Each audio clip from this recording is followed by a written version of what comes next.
Good morning, students. Let us read Taro's Reward.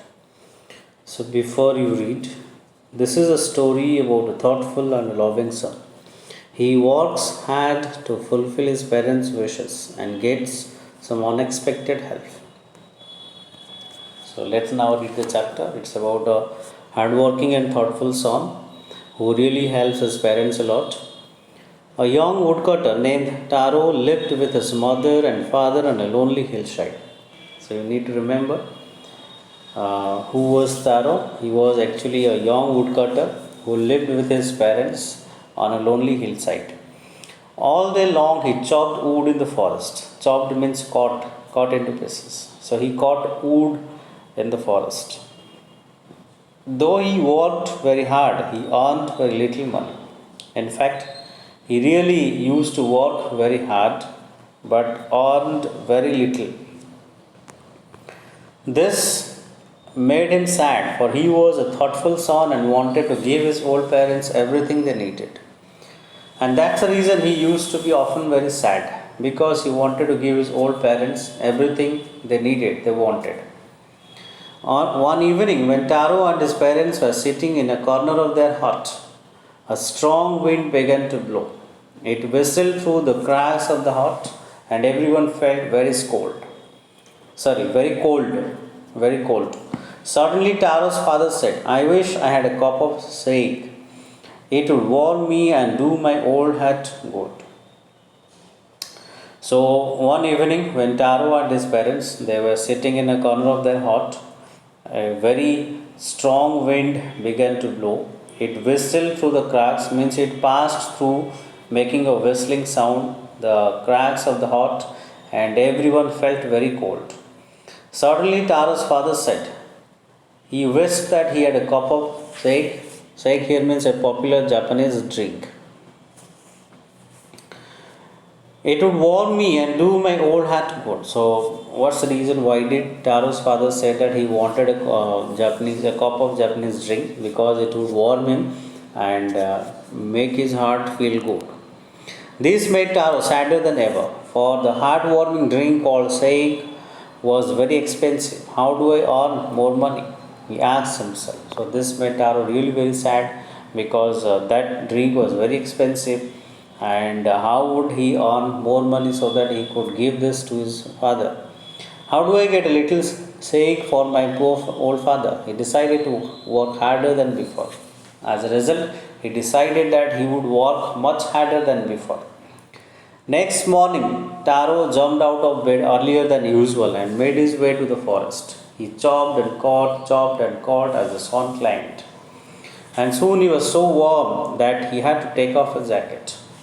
His mouth was dry and his face was wet and sweat. My poor old father, he thought, if only he was warm as I.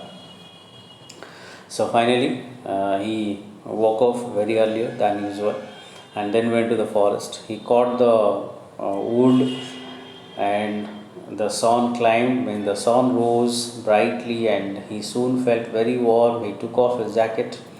His mouth was dry and his face was wet with sweat. He then thought of his father. He thought of his father and he said that if only his father was warm enough, then probably he would not ask for that drink, expensive drink. And with that, he began to chop even faster, thinking of the extra money he must earn to buy the shake to warm the old man's bones. Even he did not stop from there. He even worked more and more harder, because he wanted to fulfill his father's wish. Then suddenly Tara stopped chopping, means stopped cutting. What was that sound he heard? Could it possibly be rushing water? He heard a sound, and that sound made him stop cutting the wood. So he thought that it could be the sound of the running water. Taro could not remember ever seeing or hearing a rushing stream in that part of the forest. He was thirsty. The axe dropped out of his hands and he ran in the direction of the sound. But never before he had heard such a rushing stream, the sound of the rushing stream in that part of the forest. He was feeling thirsty, so he put down his axe and he ran in the direction of the sound.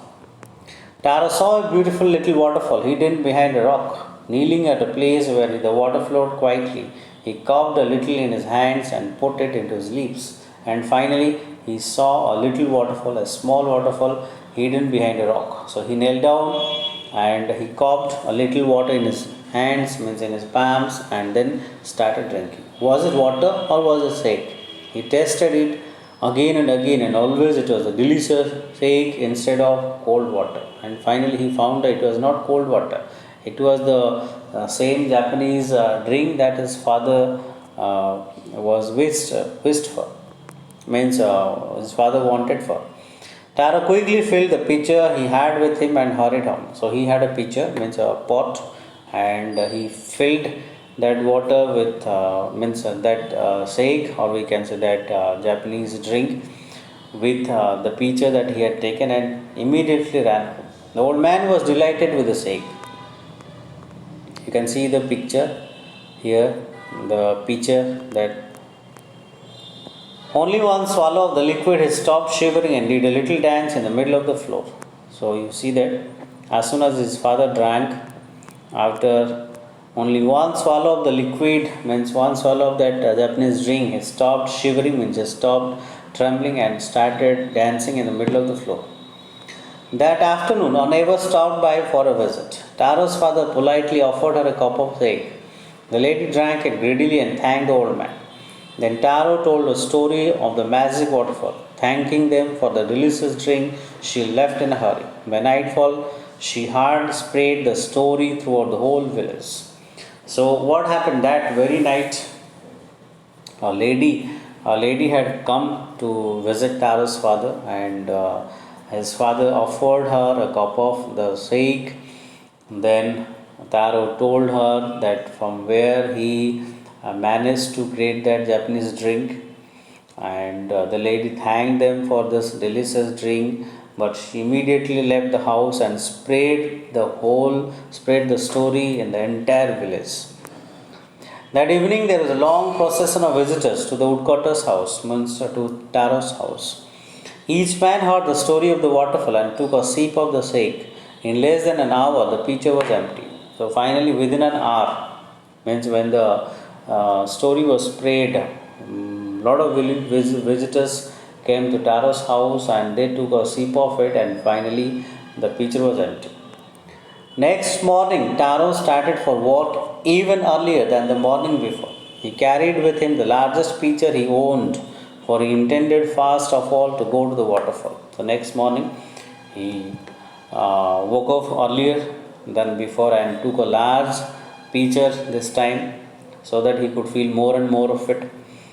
And he went to the waterfall at first. When he reached it, he found to his great surprise all his neighbors there.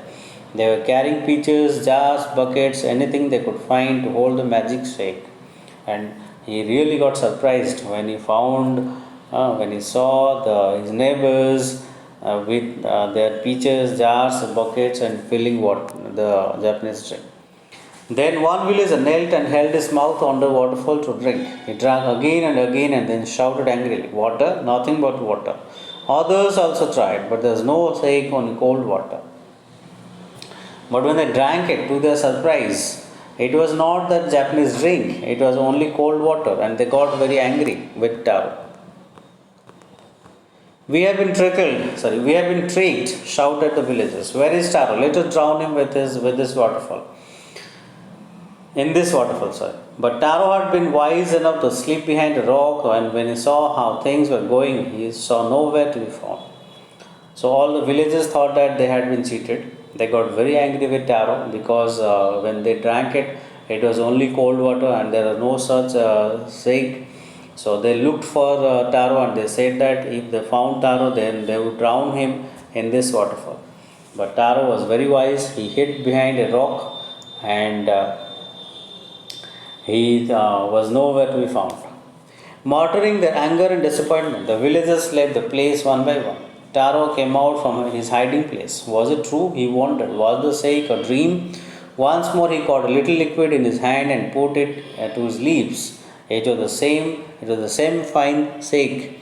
To the thoughtful son, the magic waterfall gave the delicious sake. To everyone else, it gave only cold water. So Taro wanted to test it, make sure that whether it was shake or only water. When he drank it, he felt the same delicious shake. So the reason is that to the thoughtful son means who really thinks for the welfare of his parents, the magic waterfall gave him shake, whereas to other villagers it was only cold water. The story of Taro and his magic waterfall reached the Emperor of Japan. He sent for the young woodcutter and rewarded him with 20 pieces of gold for having been so good and kind.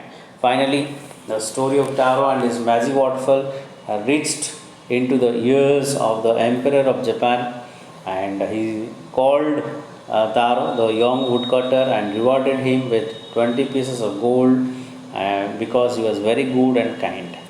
Then he named the most beautiful fountain in the city after Taro. In fact, not only that, the king named the most beautiful fountain, that magic waterfall, in the name of Taro. This, said the emperor, was to encourage all children to honor and obey their parents. So, the emperor did so to honor, to encourage all the children that they should obey their parents. So, this is a story which has been taken from Japanese story.